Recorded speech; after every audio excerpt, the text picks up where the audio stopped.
자, 우리 함께 읽도록 하겠습니다. 함께 읽습니다. 시작. 간음하지 말라. 아멘. 우리가 지금 십계명을 함께 나누고 있는데 예수님께서 이 십계명을 굉장히 중요하게 말씀을 하셨습니다. 어느 정도 중요하다고 말씀하셨는가 하면 모든 율법의 핵심이다. 모든 율법이 거기에 달라붙어 있어야 된다라고 말씀하실 정도였습니다. 말씀 한번 같이 읽어보실까요? 마태복음 22장 37절에서 40절까지 화면을 보면서 같이 읽습니다. 시작.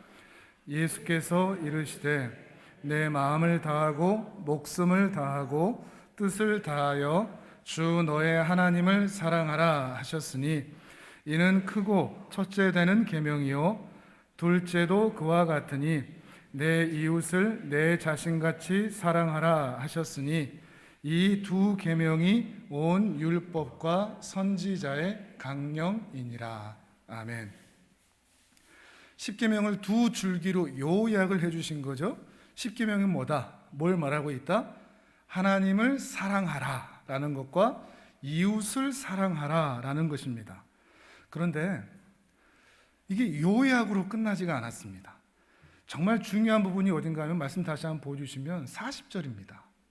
40절 같이 한번 읽어보실까요? 시작.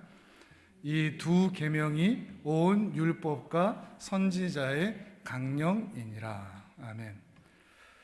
최근에 들어서 이 십계명을 묵상하면서 이 말씀이, 이 40절 말씀이 더 깊이 와닿고, 왜 예수님께서 이 십계명을 핵심적으로 요약하셨는지, 그리고 왜 이렇게 말씀하셨는지 이제 어렴풋이 조금 깨달아가는 것 같습니다.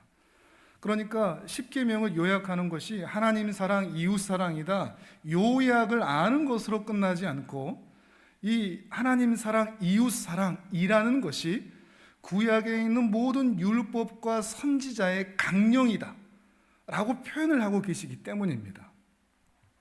강령이라는 말은 우리가 자주 사용하지 않는 말이기 때문에 이해하기가 좀 쉽지 않은데, 좀 쉽게 얘기하면 매달려 있다는 뜻입니다. 의존한다는 뜻을 가지고 있습니다. 그러니까 구약의 모든 율법과 말씀과 규칙과 규례와 심지어 역사와 예언과 모든 사역들이 다 여기에 주렁주렁 매달려 있다는 것이죠. 하나님 사랑과 이웃 사랑에 매달려 있다. 그 말은 하나님 사랑과 이웃 사랑을 제외하고는 구약의 모든 것들을 설명할 방법이 없다. 구약의 수많은 이적들과 말씀들과 예언들이 있다고 할지라도 거기에서 하나님 사랑, 이웃 사랑이 삭제되면 그것은 아무것도 아니다, 이런 말이라는 것이죠. 구약의 모든 것들은 이 하나님 사랑과 이웃 사랑으로 해석이 되어야 하고 적용이 되어야 하고 그것으로 재현이 되어야 한다는 것입니다. 조금 더 쉽게 이제 말씀을 드리면, 신자의 모든 삶이라는 것은 하나님 사랑과 이웃 사랑을 제외한 채 설명할 수가 없다는 의미가 됩니다. 우리가 살아가는데 아무리 대단한 사업을 하고 대단한 집과 업적과 성취가 있다고 할지라도 내 삶에 하나님 사랑과 이웃 사랑에 걸려서 매달려 있지가 않다면 내 삶은 하나님 앞에서는 아무 의미가 없다는 겁니다. 이 강령이라는 게 구약에 보면 압살롬이 있죠. 다윗의 아들 압살롬. 압살롬이 죽을 때 머리가 대롱대롱 나무에 매달려 있었거든요. 그게 강령입니다.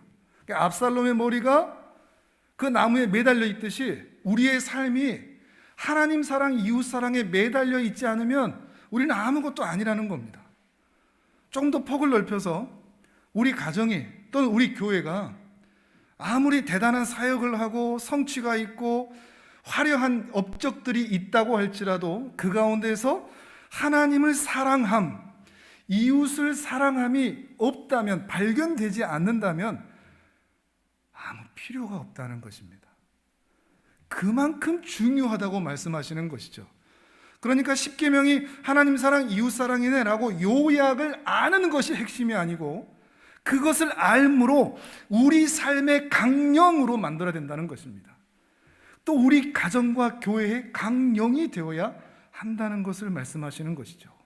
하나님을 사랑함과 이웃을 사랑함이 우리 삶에 나타나는가를 지속적으로 확인해야 된다는 것이죠. 언젠가 그런 말씀 드린 적이 있죠. 사과를 아무리 전봇대에다 걸어놔도 그 전봇대가 사과나무가 되지를 않습니다.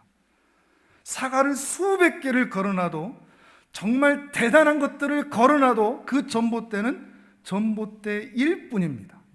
사과나무가 되지를 못합니다. 우리 한국교회가 좀 그런 것 같습니다. 또 우리 성도들이 또 그런 것 같습니다. 좀 대단해 보입니다.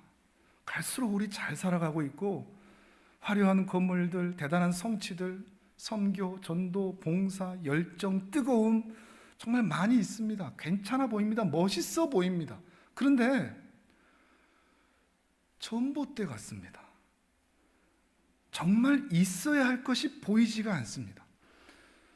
그러니까 썩은 냄새가 납니다. 그리스도의 향기가 드러나지를 않는 것입니다. 참 무서운 질문이고 두려운 질문인데 우리가 정직하게 해봐야 될 것이 있습니다. 정말로 하나님을 사랑하는 성도들이 있을까요? 교회 다니는 성도들이 정말 하나님을 사랑할까요?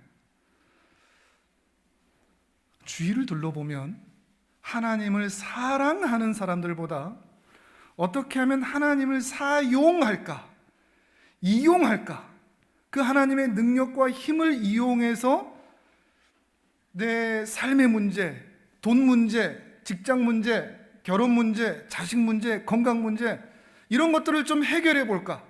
하나님 좀 믿어서 하나님이 나에게 그런 것들, 그런 혜택들을 주는 것을 내가 좀 경험해 볼까?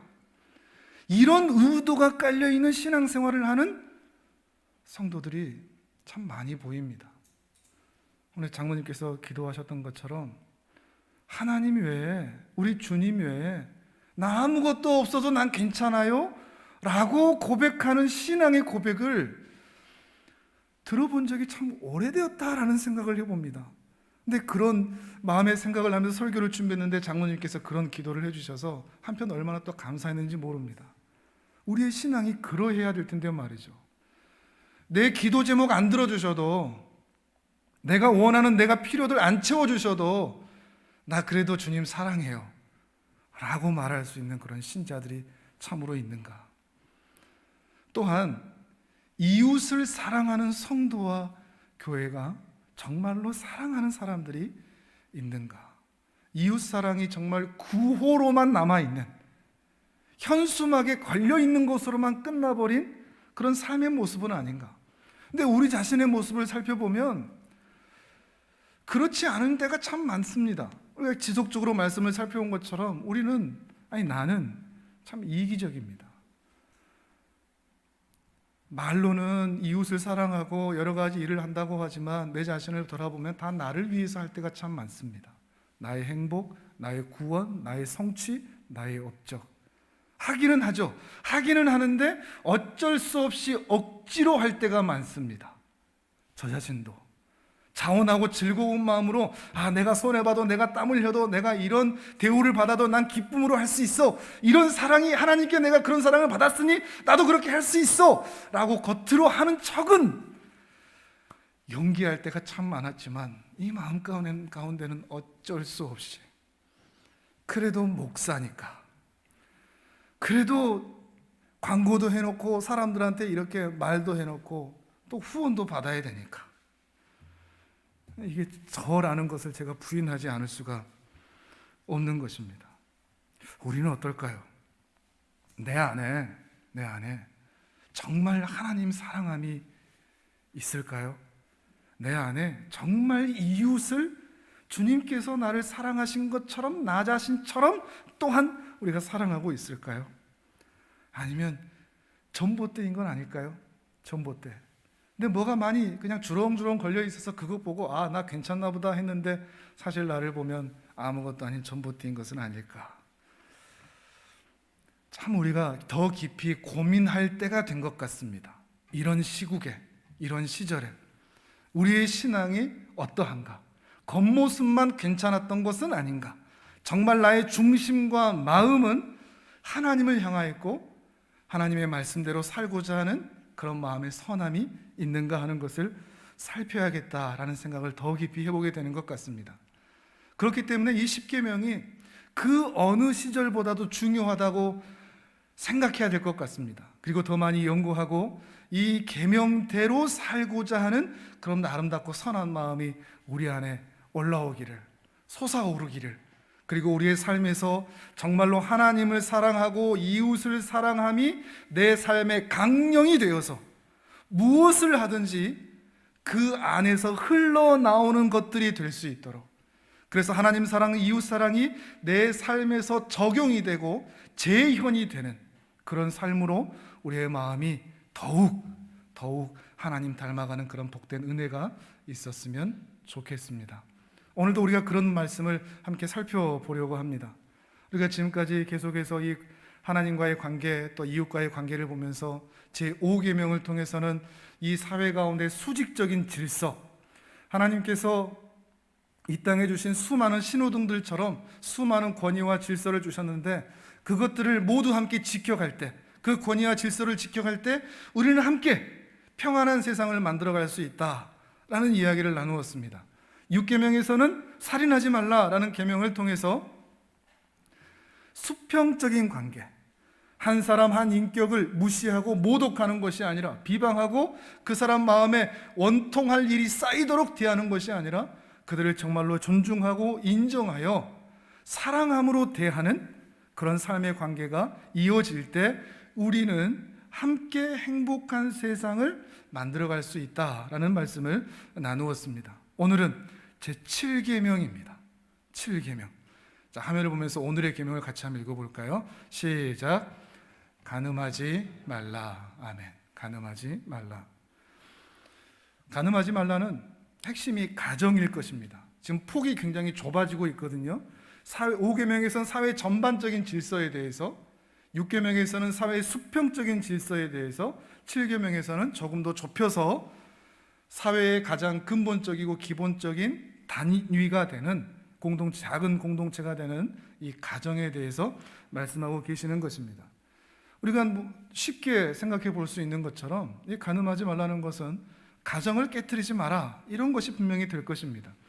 부부가 서로 인격을 존중하며 인정하며 사랑함으로 가정의 화평과 평화와 안정을 위해 살아가라, 이런 의미가 분명히 될 것입니다. 근데 예수님께서 이것보다 더 깊은 의미가 있다는 것을 산상수훈을 통해서 말씀을 해주셨습니다. 우리 마태복음 5장 27절과 28절의 말씀을 같이 한번 화면을 보면서 읽도록 하겠습니다. 시작.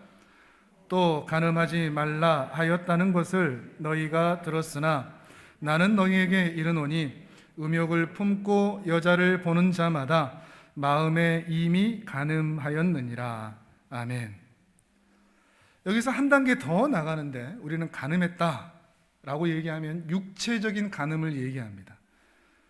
부부 아닌 남자와 여자와 육체적인 관계를 갖는 것, 우리는 이것을 간음이라고 하죠. 그런데 우리가 아는 이런 통상적인 이런 간음을 간음이라고 말하지 않으시고, 예수님께서는 육체적인 간음만 아니라 마음에서 시작한 간음, 마음에서 이루어진 간음도 간음이라고 포함하고 계십니다.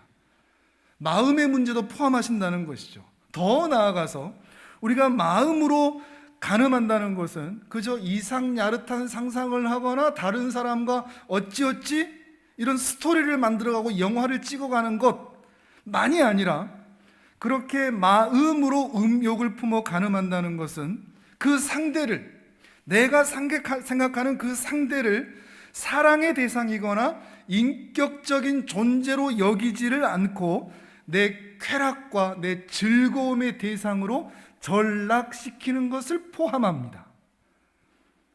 이해하시겠습니까? 간음하지 말라는 것은 단순히 육체적인 간음만이 아니라 마음의 간음 뿐만 아니라 그 대상을 인격으로 대하지 않고 쾌락의 대상으로 삼아버리고 전락시켜버리는 것까지 포함한다는 것입니다. 우리 중에 그 누구도 그런 대접을 받아야 할 존재가 없죠. 왜 그렇죠? 너무나 당연하게도 하나님께서 각자 사랑하시는 소중한 생명체이고 하나님의 형상을 닮은 소중한 사람들이기 때문에 우리는 마음에라도 누군가를 그렇게 쾌락과 즐거움의 대상으로 삼아서는 안 된다는 것입니다. 이 문제는 이제 뒤이어 나오는 이혼 문제하고도 연결이 되는데, 이혼의 문제를 간음의 문제를 연결해서 말씀하시면서 이 간음에 대한 것이 무엇인지를 더 깊이 알려주십니다. 또 이어서 읽어볼까요? 31절과 32절 같이 읽습니다. 시작. 또 일렀으되 누구든지 아내를 버리려거든 이혼 증서를 줄 것이라 하였으나 나는 너희에게 이르노니 누구든지 음행한 이유 없이 아내를 버리면 이는 그로 간음하게 하며 또 누구든지 버림받은 여자에게 장가드는 자도 간음함이니라. 아멘. 예수님께서도 이혼의 사유는 하나 말씀해 주셨습니다. 음행한 경우는 그래 이혼할 수 있다. 그런데 이 음행한 이유가 아니라면 그 어떤 것도 이혼의 사유가 될 수는 없다. 그 말은 음행했으면, 바람 피웠으면 이혼해라가 아니라 어떻게 해서든지 그 이혼의 사유로 삼지 말라. 그 어떤 이유로든지 이혼해서는 안 된다라는 그 의도가 더 깊이 깔려 있는 것입니다. 그런데 사람들은 음행한 이유가 아닌데도, 음행한 이유가 있다면, 발각된다면, 드러난다면 그래도 그것은 이혼할 사유가 될 것인데, 사람들은 음행의 이유가 아닌데도 불구하고 그 아내를 버리고 다른 사람에게 장가가는 일들이 있다 하는 것을 말씀하시는 것이죠. 왜 이런 일이 생겨나죠? 31절에서 얘기하듯이 남자들이 어떻게 합니까? 아내를 버리려거든 이라는 말이 나옵니다. 남자들이 아내를 버리고 싶어 하는 마음이 있는 것이죠. 마음에 안 드는 겁니다. 어떤 이유에서든지, 그것이 성적인 것이든지 아니면 필요든지 원하는 것이든지 환상이든지 아내가 마음에 들지 않을 때 머리를 쓰는 거죠. 마음에라도 안 들면은 이 여자가 바람이라도 피워버리면은 그냥 이혼하기 좋은데 바람도 안 피우는 겁니다. 답답하죠. 그러니까 머리를 쓰는 거죠. 이혼 증서를 쓰면 이혼할 수 있어. 그러면 간음죄가 아니야 라고 만든 것입니다. 그게 이스라엘이 만든 법이었습니다. 이 시대나 그 시대나 참 사람이 간악한 것 같지 않습니까? 어떻게 해서든 마음에 들지 않은 여인을 쫓아내기 위해서, 아내를 쫓아내기 위해서 음행의 이유가 없는데도 불구하고 이혼 증서를 쓰면, 이혼 증서가 있으면 이혼할 수 있다라고 법으로 만들어버린 것입니다. 근데 예수님께서는 야, 이혼 증서는 니들이 만들었지 난 그걸 허락한 적이 없다. 이혼 증서가 있다고 해서 너희의 간음죄가 사라지는 게 아니다 라고 선을 분명히 그으시는 것입니다. 그리고 그 버리려는 마음, 남편이 아내를 버리려는 마음, 그리고 그 아내를 버리고 다른 여인을 취하려고 하는 마음, 그것 자체가 이미 간음이라고 말씀을 하시는 것이죠. 자, 더 정리를 해서 간음을 한다는 것은 육체적인 음행만이 아니라 마음으로 음욕을 품는 것을 포함하는 것이며, 마음으로 음욕을 품었다는 것은 단순히 이상한 상상만 하는 것을 말하는 것이 아니라 한 가정에 있는 아내라고 할지라도 그를 버려도 되는 대상으로 여기는 것, 바꿔치기 해도 되는 대상으로 그 인격을 낮추는 것, 그것마저도 간음이라. 왜요? 나의 쾌락을 충족시키기 위해서, 나를 만족시키기 위해서 다른 사람을, 그 인격을 무시하고 낮게 만드는 것, 이것을 포함하는 것이 간음이라 하는 것입니다. 훨씬 더 깊은 의미를 가지고 있죠. 이러한 간음은 결국 공동체를 파멸하고 공멸하게 만들기 때문입니다. 말라기를 통해서도 말씀을 드린 적이 있는데, 이스라엘 남자들이 이방인들이 이스라엘 땅에 막 들어오다 보니까 자기 아내들이 마음에 안 드는 것입니다. 그래서 아내들을 버립니다. 그리고 이방 여인들을 취합니다. 근데 그렇게 이 아내를 버리고 이방 여인들을 취하니까 그 남자의 가족과 그리고 그 버림받은 가족의 형제들이 싸웁니다. 난리가 아닙니다. 그리고 그 버림받은 여인은 성전에 와서 통곡을 합니다. 그게 말라기 2장의 말씀입니다. 화면을 보면서 같이 읽어보도록 하겠습니다. 시작. 너희가 이런 일도 행하나니 곧 눈물과 울음과 탄식으로 여호와의 제단을 가리게 하는도다. 그러므로 여호와께서 다시는 너희의 봉헌물을 돌아보지도 아니하시며 그것을 너희 손에서 기꺼이 받지도 아니하시거늘 너희는 이르기를 어찌 됨이니까 하는도다. 이는 너와 내가 어려서 맞이한 아내 사이에 여호와께서 증인이 되시기 때문이라. 그는 내 짝이요 너와 서약한 아내로되 내가 그에게 거짓을 행하였도다. 아멘. 결혼이라는 것은 하나님이 증인이 되어서 남편과 아내로 연결되는 것인데 그 아내를 자신의 정욕을 위해서 버리는 것, 그것이 간음이라는 것을 분명히 말씀하고 계시며, 그런 사람에 대해서는, 그런 남편이고 그런 아내고 그런 사람에 대해서는 너희의 봉헌물 나 안 받는다, 너희의 기도도 나 안 들어주겠다, 이런 말씀을 하고 계시는 것입니다. 그것 때문에, 그 한 사람의 정욕 때문에 그 아내가, 또 새로 취한 아내가, 또 그 가족들이 다 함께 공멸하고 있기 때문입니다. 공동체의 질서를 완전히 깨트리고 있기 때문에 더 큰 행복, 함께 평안하며 행복한 세상을 위해서 하나님께서 너에게 주신 그 짝을 사랑함으로 지키라 라는 말씀을 하고 계시는 것입니다. 이러한 차원에서 하나님께서 이 계명을 주신 의도를 우리가 생각 더 해봐야겠습니다. 또 반복이지만 말씀을 드리면, 단순히 바람피지 마라, 가정 깨지 마라 라고 하는 소극적이고 부정적인 그 의미를 넘어서서 남편이라도 아내를 함부로 대할 권리도 자격도 없고, 뿐만 아니라 내 가정 안에서만 아니라 공동체 안에, 사회 안에 존재하는 힘이 약하고 연약한 여성이라도 마음으로라도 함부로 대할 그런 사람은 존재하지 않으며 그 누구도 무시하거나 가볍게 대해서는 안 된다. 더 나아가서 어떤 인격이라고 할지라도 그런 대접을 받을 만한 사람은 존재하지 않으니 너희의 마음에, 너희의 아내만 아니라 공동체 안에 있는 모든 인격들을 존중하여 대하라.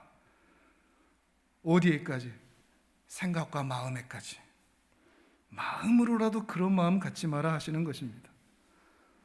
내어 버리려고 하지 말고 적극적으로 끌어안아 사랑하라는 것이죠. 뒤에다 이 말을 붙이면 조금 더 이해하기가 쉽겠습니다. 내어 버리지 말고 적극적으로 사랑하라. 마음에 안 들어도,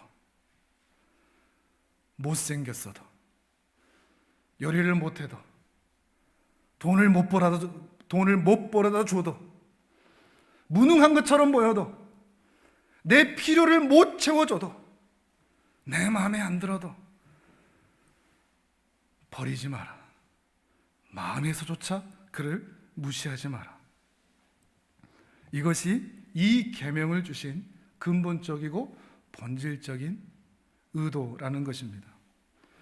우리는 이런 의미를 이해하지 못하기 때문에 우리가 알지 못하는 사이에 일상에서 간음에 해당하는 범죄를 매우 자주 범하고는 합니다. 남편도 아내도 말이죠. 어떻게 해요? 내 남편 이거 왜 이래? 왜 이렇게 못났어? 이렇게 돈을 못 벌어? 왜 이렇게 무능해? 왜 날 이렇게 행복하게 못 만들어줘? 왜 내 필요를 채워주지 못해? 이게 간음입니다. 내 아내는 왜 이렇게 천사 같지가 않아? 왜 이렇게 요리를 못해? 왜 이렇게 자식들을 못 키워? 왜 이렇게 나하고 마음에 안 맞아?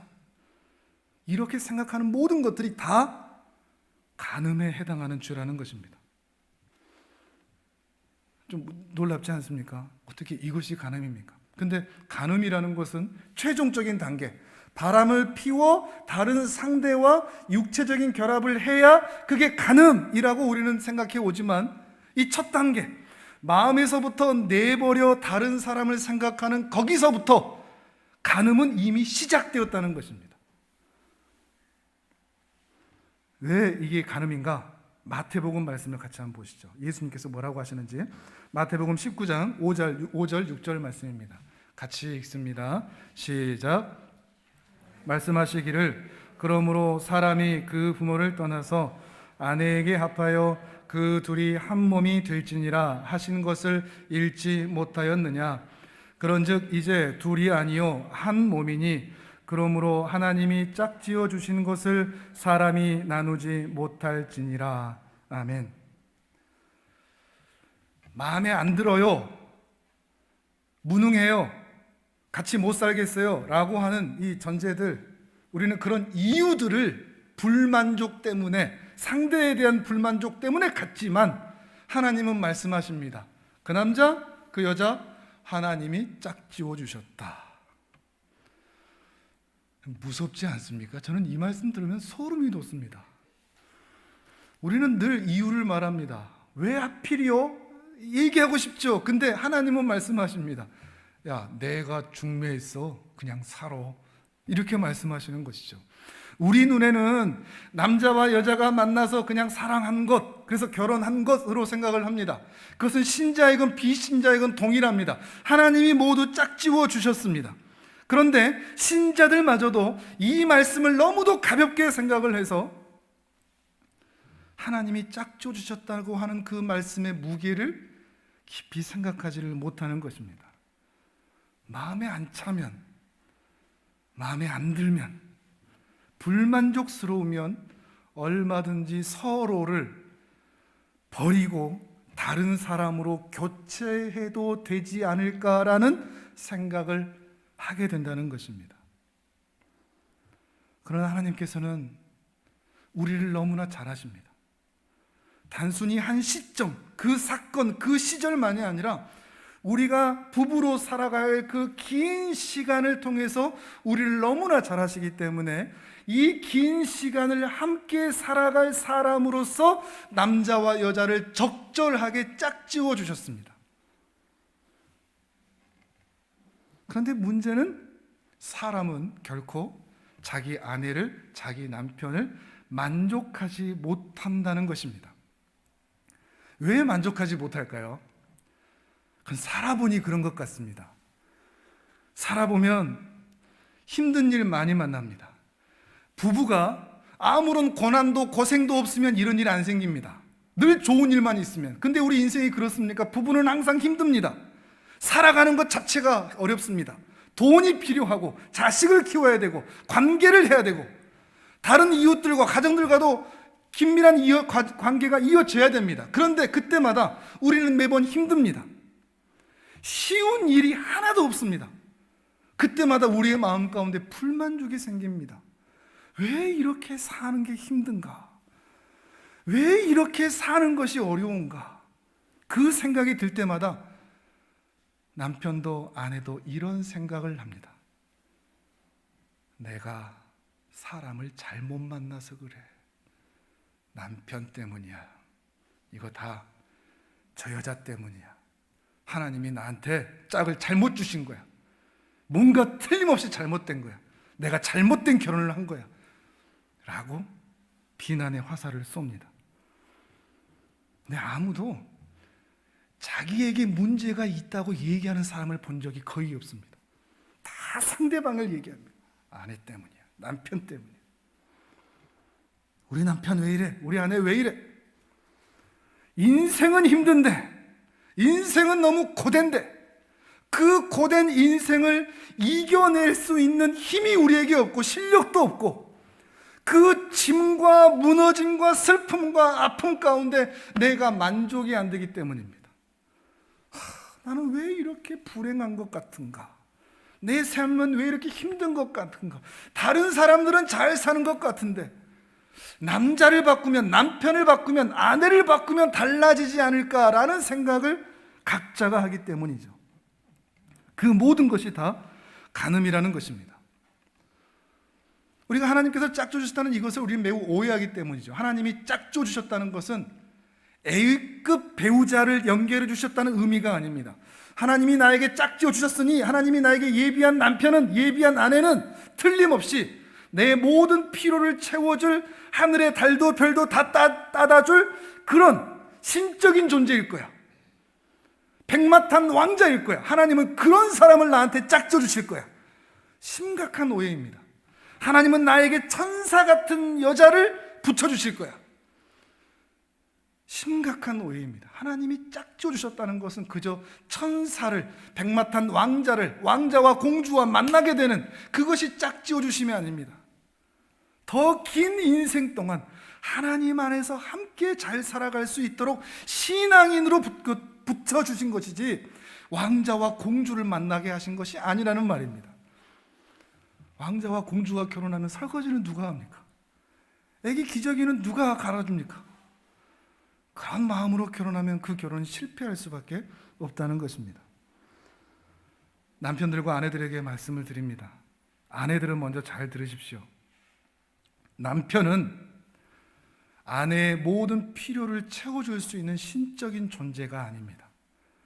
백마탄 왕자는 더더욱 아닙니다. 남편이 하늘의 별도 따다주고 나를 평생 행복하게 만들어주고 내 모든 큰 꿈과 소원을 이루어줄 것이라고 기대하시면 안 됩니다. 물론 아내들은 다 그럴 것입니다. 아이고 누가 그런 꿈을 꿔요? 살다 보니 그게 아니라는 걸 다 아는데, 근데 문제는 어려움을 만났을 때입니다. 돈 부족한 것 때문에 힘들고 옆집 아저씨하고 옆집 관계하고 옆집 자식들 그 지켜보는 그런 것들을 보면서 힘든 일 만났을 때마다 우리 마음에 드는 생각이, 남편은 왜 이렇게 못났을까? 무능할까?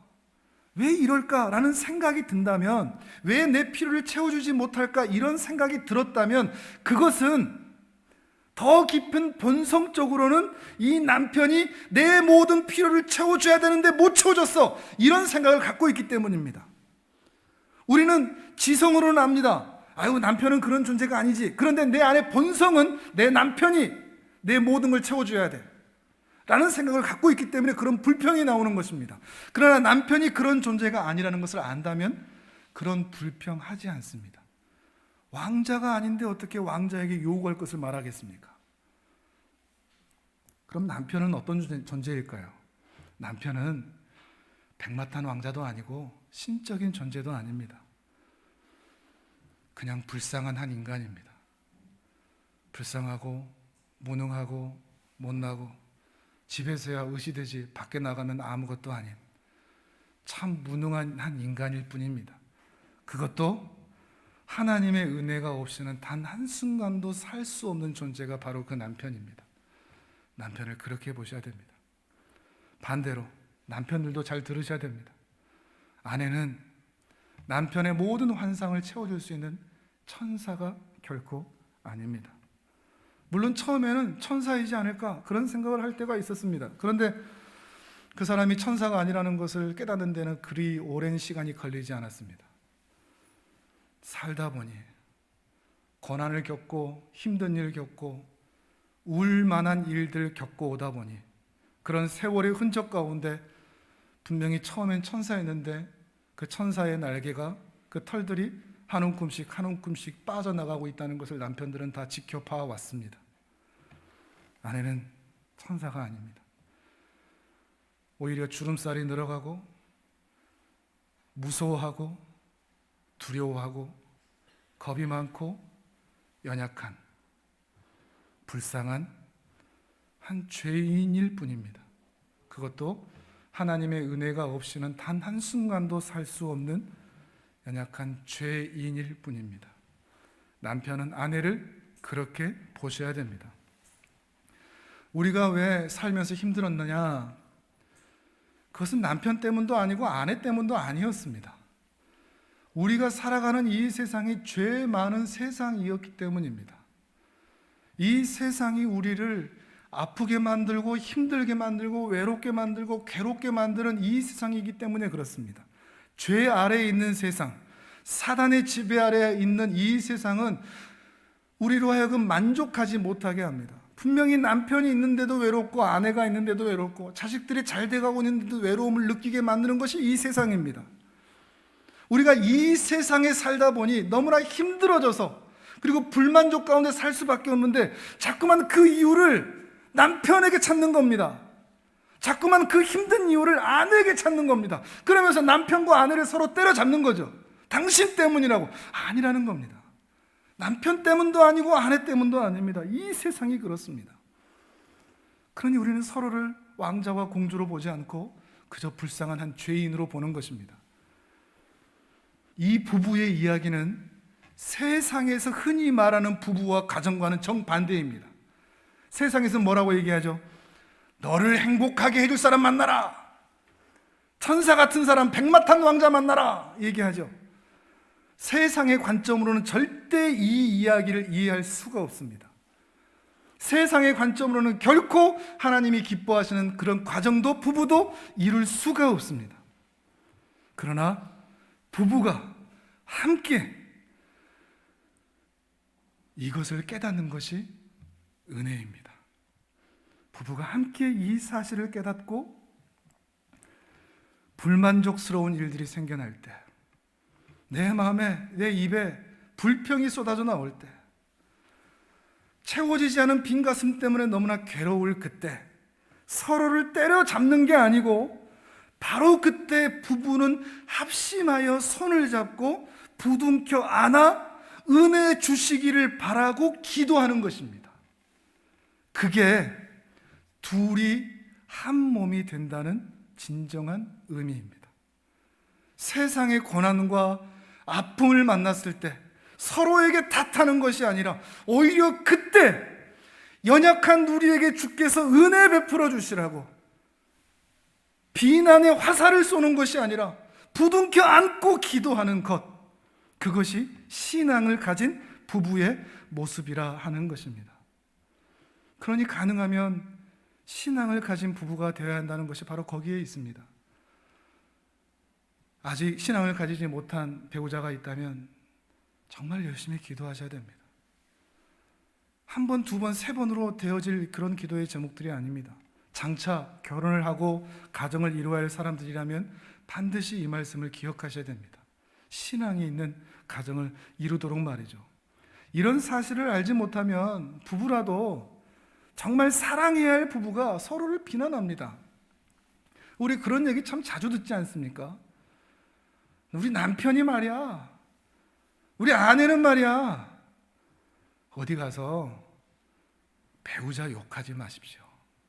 아무리 가까운 사람에게라도, 아무리 부모고 자식이라도 형제라도 친구라도 우리 남편이 어쩌고 저쩌고 우리 아내가 저쩌고 저쩌고, 그게 살인에 해당하는 죄입니다. 그게 간음에 해당하는 죄라는 것을 기억하시길 바랍니다. 부부는 오히려 실력을 키워야 됩니다.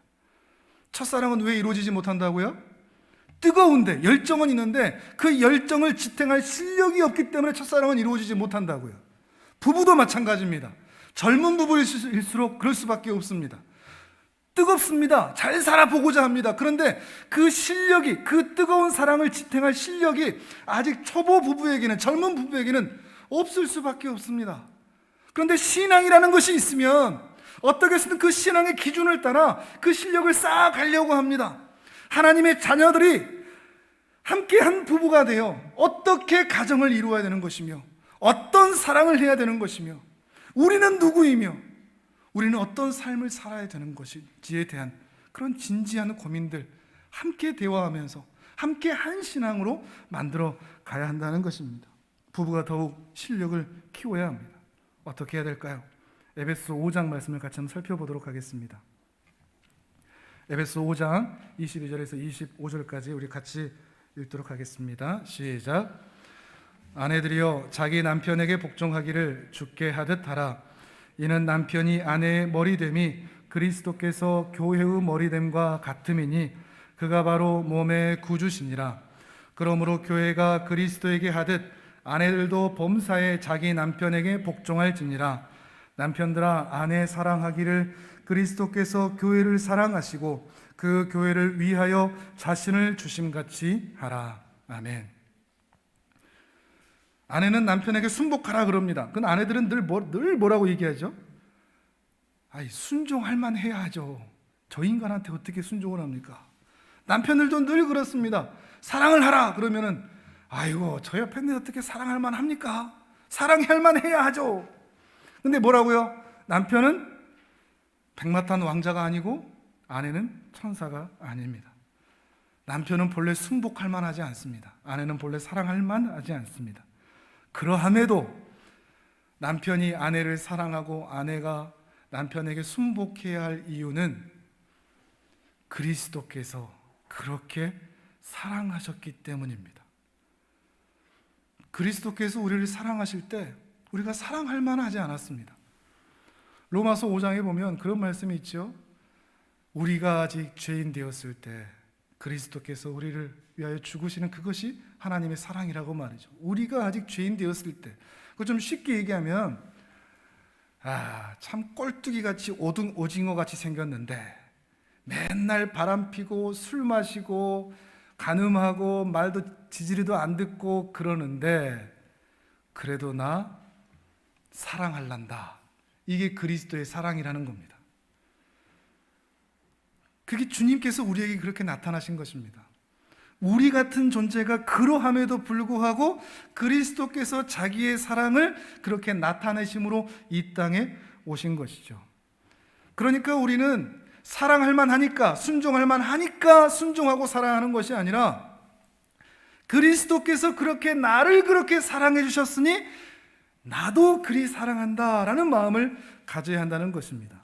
근데 이게 안 되면, 사랑할 만하지 않으면, 순복할 만하지 않으면 계명 준수로라도 그렇게 하셔야 됩니다. 주님의 계명이 그러하니 그러하겠다. 계명을 순종하고자 하는 마음으로라도 그 자리를 지키셔야 한다는 것입니다. 우리 주님도 그렇게 하셨습니다. 십자가를 지시려고 하는데 그 전날 밤 십자가를 지는 게 너무나 힘들고 버거운 겁니다. 사랑할 만 해야 사랑하지, 저놈들을 위해 죽어줄 만 해야 죽어주지. 그게 너무나 힘드니까 겟세마네 동산에 가서 땀이 피가 될 정도로, 그것도 한 번도 아니고 3번이나 기도하셔야 됐지 않습니까?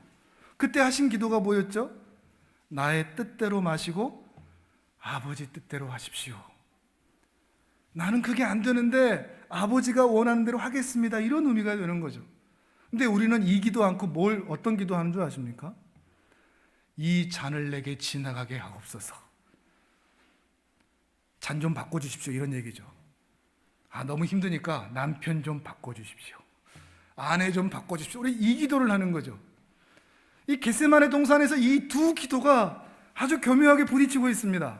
여러분 어떤 기도 하시겠습니까? 내 잔을 지나가게 하십시오. 난 못 마시겠습니다. 난 다른 잔을 원합니다. 하시겠습니까? 아니면 사랑할 만하지 않고 순종할 만하지 않은데 내 뜻대로 하지 마시고 그게 아버지 뜻이니 그리하겠습니다 라고 하시겠습니까? 이게 보통 쉬운 게 아닙니다. 예수님도 3번이나 그렇게 기도하셨습니다.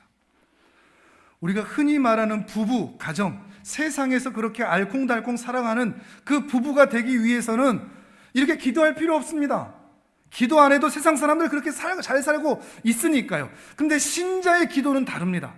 그저 부부가 결혼하여 알콩달콩 잘 살고 집장만 하고 좋은 직장 다니고 그렇게 사는 게 소소한 행복이다. 우리는 그것 때문에 기도하지 않습니다. 우리가 기도할 때는 이 안에 그리스도께서 목숨 바쳐서 저 교회를 살리시고자 하셨던 것처럼 저도 목숨 바쳐서 이 아내를 사랑할 수 있도록 저한테도 그런 주님의 마음 주십시오.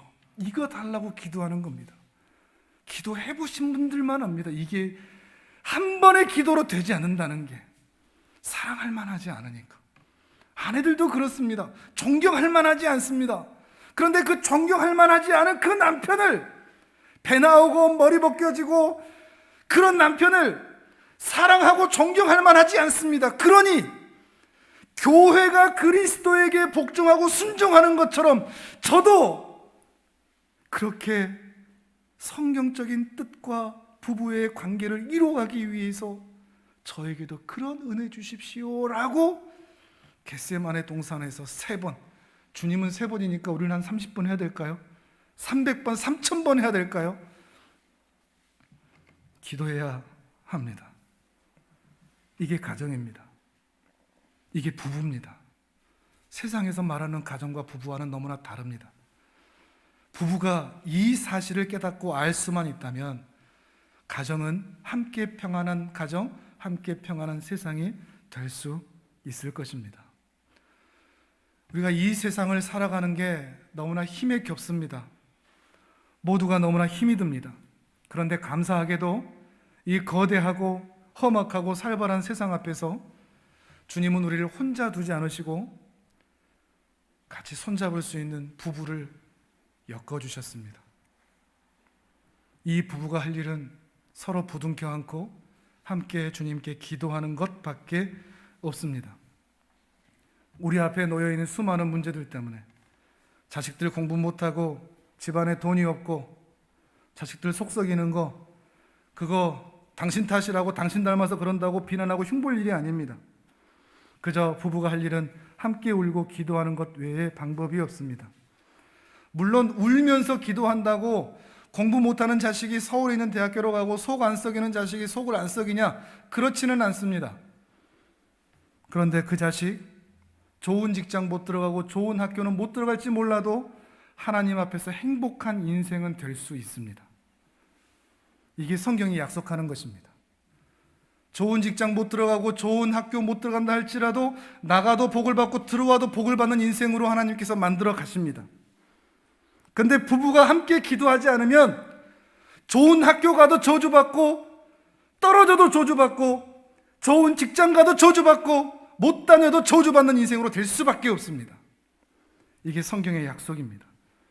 그러니 우리가 할 일은 오직 부부가 함께 그리스도께로 나아가 우리 연약함을 고백하고 오직 하나님의 은혜를 구하는 것밖에 없습니다.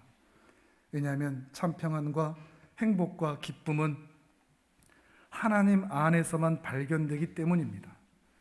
우리는 자꾸 이거를 남편에게 기대했고 아내에게 기대했고 세상에게 기대했기 때문에 우리 마음이 그동안 너무나 힘들고 아팠다는 것입니다. 하나님께 구하고 바라야 할 그것을 세상에게 또는 배우자에게 구하지 않고 함께 부부가 손잡고 부둥켜 안아 하나님의 은혜를 구하는, 그리할 때 하나님이 기뻐하실 만한 아름다운 부부, 아름다운 가정으로 분명히 세워지게 하실 줄을 믿습니다. 하나님을 사랑하고 이웃을 사랑하는 그 강령이 든든히 붙잡고 있는 여러분의 가정과 부부와 인생이 되시기를 주님의 이름으로 축복합니다. 아멘.